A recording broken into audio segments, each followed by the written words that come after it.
Today, I will be answering the age-old question, what is an XLR and how does it work? So the best way to understand what an XLR is to understand how it works. And to understand how it works, we've got to rip it open. So this is an XLR. As you can see, we're going to go ahead and pop it open. Most of them actually twist off like this. Sometimes they have screws in them, you got to get a screwdriver, but this one's pretty straightforward. So this little metal sheath comes off. You don't need that anymore. And then under here, you just have plastic where the pins go in. And on the back of this, you can actually see there's just 3 wires. That's all it is. There's a hot, a cold, and a ground. And the ground actually, interestingly enough, isn't a ground as much as it is like a little shield or a sheath that kind of surrounds the hot and the cold cables. And its job is literally just to keep out any electromagnetic noise from the surrounding environment. So as you can see, you've got the red and the blue wire, your hot and your cold, and as these go down the cable, they're actually twisted around each other, kind of like a DNA strand, like a double helix. And the technical term in the biz, as we call it, is a twisted pair. And there's actually a lot of science behind that when it comes to preventing noise, and we're gonna get into that next. So remember when you were in school and you used to always ask your teacher, Miss Cumberbund, when will I ever need to use math? It seems like the most useless thing ever, and only rocket scientists use it. And I'm not even sure if they do use it because, I mean, launching rockets in the sky, what does that have to do with numbers? I don't understand. And she would be like, oh, you're going to need it for when you work in the business world. And you would just say, oh, but I'm not going to work in the business world. I'm going to be a crime-fighting astronaut who's also the president. And then you graduate and you realize that's not a job, so you've got to work at Dairy Queen for the next year because your parents are really mad at you because you didn't apply for any colleges, because there weren't any colleges that had a degree in fighting crime in space, being president. And so now you're working at Dairy Queen, and the soft serve machine breaks like every single day without fail, and then people pull up to the drive-thru and they yell at you because you're not even good at working at Dairy Queen. And I don't even remember where I was going with that analogy. I got way too lost. Oh, yeah, there's some math involved in this next bit. What y'all know about sine and cosine? Huh? Sine and cosine, hit me up. Let's say this is sine and this is cosine. Together, they make no sine. That's a bar. Oh my gosh, hit me up, Eminem. What you know about sine and sine? Dang it! Yeah, that's my face. Hey, hi. Welcome to ASMR, but it's just plank of wood. I drew it, so please stick with me here. Okay, the top one is a wire. Bottom one is a wire. These two, the waveforms, are opposite of each other.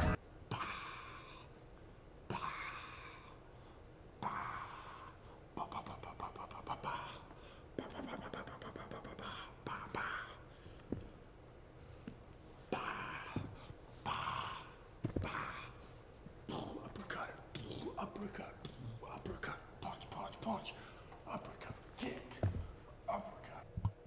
Okay, so it would appear I was a big old dumb goof. We're actually not going to listen to Past West. We're going to listen to Future West from here on out because drawing it on a plank of wood was not a great way to explain it. So last night I actually dove into my computer, got onto Desmos graphing calculator. All my math people, what you know about Desmos graphing calculator. And I charted out these wave forms I am talking about, the waveforms that are going on inside of these wires. So stick with me here for this part. So what I was talking about before when I was saying sine and cosine, well, that was technically, how do I put it, a lie? So sine and cosine are not actually true opposites of each other in terms of their waveforms. Now, they are out of phase of one another, which phasing, that's a totally different. That's a tangent we could go down, but it would hurt my brain and probably hurt yours. So I'm not going to do that right now. So this red line represents our sine function. Blue line represents our cosine function. Now, this is a hot mess. Forget it, ignore it, we're not using it. This part is actually representing what I was talking about. So this red waveform, I'm wearing a hat now. Don't read into it, no time has passed whatsoever. Let's move on. Okay, so it would seem I was being a big goober and got a little carried away in all of the science and the details and how cool all that is, and I didn't even talk about like what an XLR is. Like, I didn't even say, oh, it's a cable. It's a cable. Like, for all of you non-audio people, it's a cable. Like, I don't know what I was thinking. I just got so excited. So this is me yet again interrupting past Wes and saying, hey, listen to him, but listen to future Wes also. Past Wes, don't listen to him. He was an idiot. Yeah, let's just get into the details of the basics. We're gonna go over the basics. This is an XLR. What is it for? It's for audio equipment, it's for speakers, it's for microphones. It has 3 holes in it. I refer to them as a hot, a cold, and a ground. The ground is literally just to protect the hot and the cold from outside noise and interference.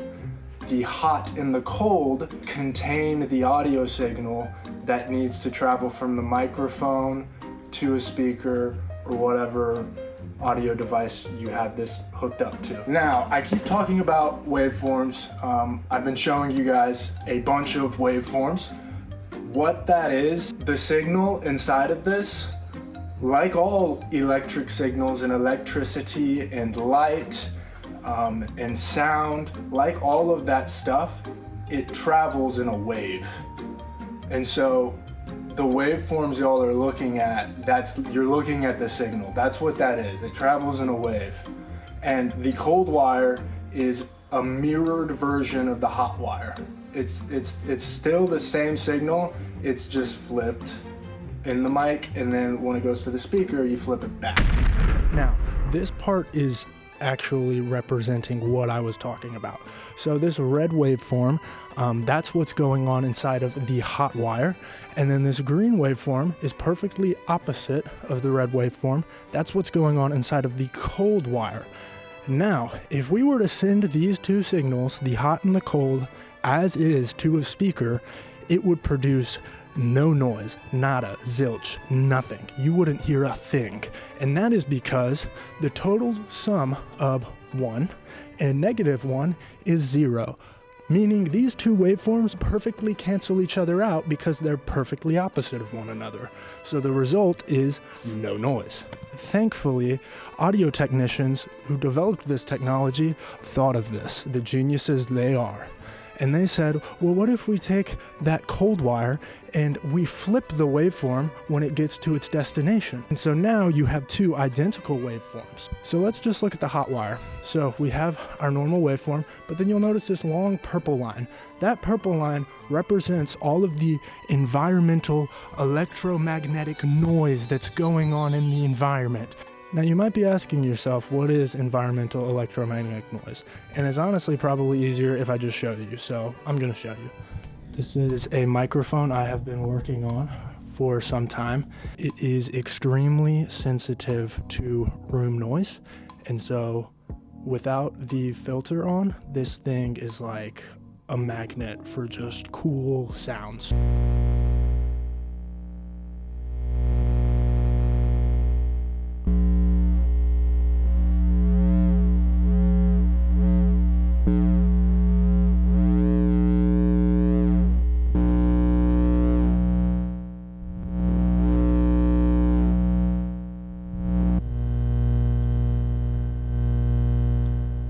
Okay, here's a cool bonus. I want you guys to hear the difference that this filter makes in terms of all the noise. So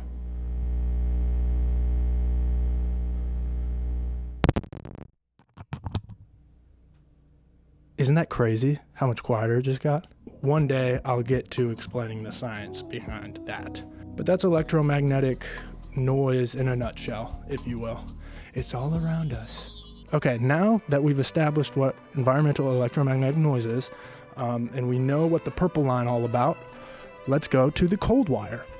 Now, this is the cold wire, and we have our audio waveform that is perfectly opposite, but you will notice the environmental noise is picking up. That purple line is exactly the same as the one on the hot wire. And that is because these two wires are traveling through the exact same space, and they're being subjected to the exact same type and amount of environmental electromagnetic noise. Okay, you ready for me to blow your mind right here? Cold wire. What do we do when it gets to its destination? We flip that John. So now it will match the waveform of the hot wire exactly, and you result in two identical waveforms overlapping with one another. But you'll notice the noise on the cold wire that was identical to the noise being picked up by the hot wire has been flipped. It's been flipped. And so now you have two noise signals perfectly opposite of each other. And what did we learn earlier about having two opposing waveforms? Oh yeah, the sum total of positive one and negative one is 0. And so now you have an ultra clean signal with no noise. Okay, so remember when I said if an XLR is just 3 copper wires, then why can't I use an extension cord instead? Because that's 3 copper wires.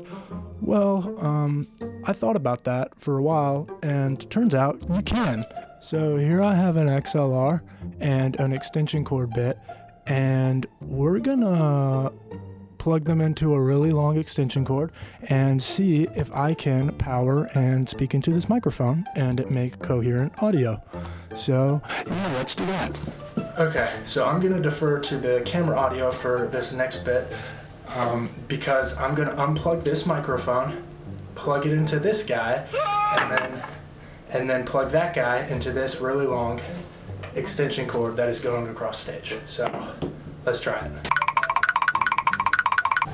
Check, 1, 2, 3. Forgot to press record.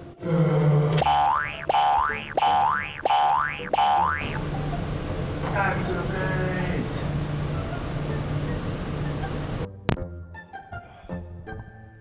Check, 1, 2, 3. It worked! Yay! So you've heard it here first, folks. If you're ever in a pinch and running short on XLRs, use an extension cord. Bruh.